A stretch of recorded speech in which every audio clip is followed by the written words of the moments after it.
Ricardo Islas, Dalia Tapia, Marisol Torres. These are the Latino Film Festival Chicago 5. Join us now behind the screens where Chicago takes the lead as a rising star. Hit those brakes. This is no Hollywood blockbuster. This movie's made in Chicago. For $250,000 raised here. A fraction of the cost for all of the thrill and the power in a Tinseltown lot. Who would have thought that action-packed sequence is shot right here, 18th and Carpenter? If he has his way, once upon a time in the hood director Juan de Frausto will turn his unlikely neighborhood, Little Village, into a backdrop for the silver screen. Frausto is one of 5 local filmmakers succeeding by breaking rules and changing history to make our kind of town Chicago would. I want you to see. Who would have thought as that you a move along with him. young Latino filmmaker like myself will end up one day doing films on the streets where I grew up. My second feature, Drive By, was bootlegged in China and in Russia. You see movies based on LA or New York, but you never see movies about Chicago gangs. And I came from the streets. I know the way it is. These are real people that I met, people that have died for that kind of cause, for being in a gang. Man, this is our life. It doesn't have to be. There's a reason why the violence is there, like this, Benny. but also it serves as an educational purpose for the young children who are either lost or confused on the streets. They can take a look at this film and learn something from it. You were not in a gang, though. No, but most of my friends were, and sometimes they consider me one of them. But I knew from right and wrong. I knew exactly that this is not what I wanted. Ever since I was a little boy, and I always would tell my friends and my mom and my father, my brothers, everybody that I wanted to make movies when I grew up. We were poor, very poor.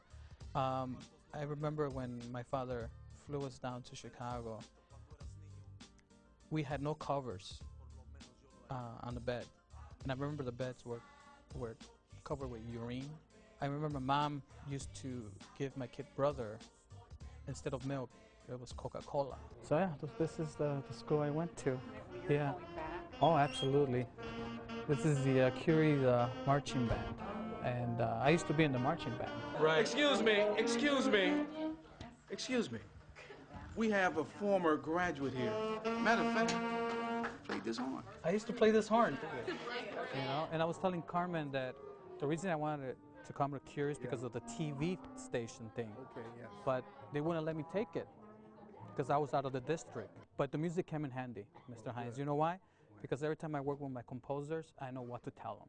Can you still play? I don't know. I can try. It's been a long time. Well, let me rinse off, get you another mouthpiece. E flat is first. Okay, the F is open. Man, it's been a while.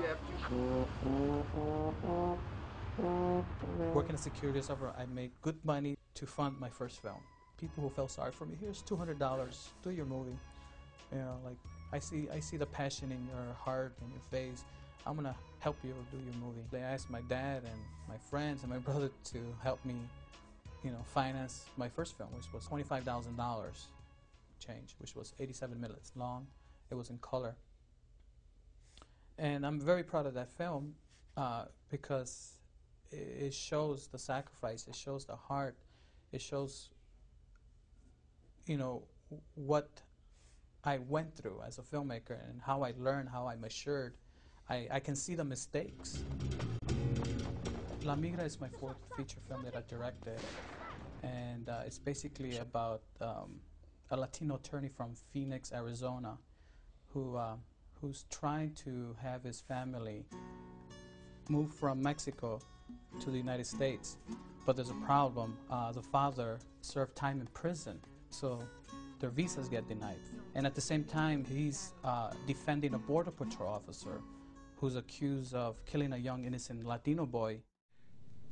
You make this case go away,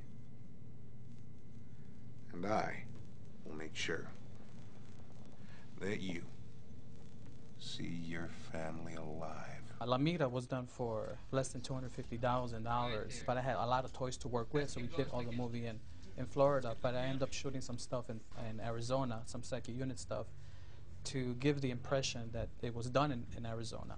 Oh, excuse me? It was a wonderful experience.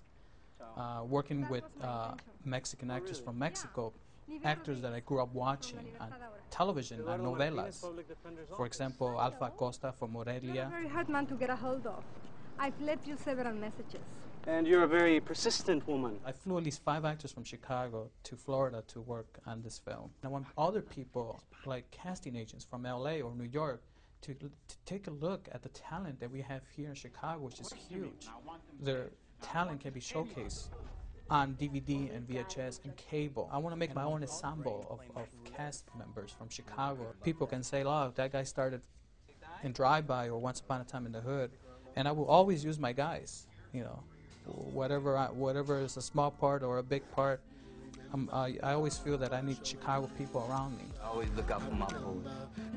I expect for you to do the same. From Chicago to San Diego, Mexico, and on to Spain, our next director chronicles his own 3.5-year journey as he goes from spectator to protagonist in one of the deadliest sports on earth.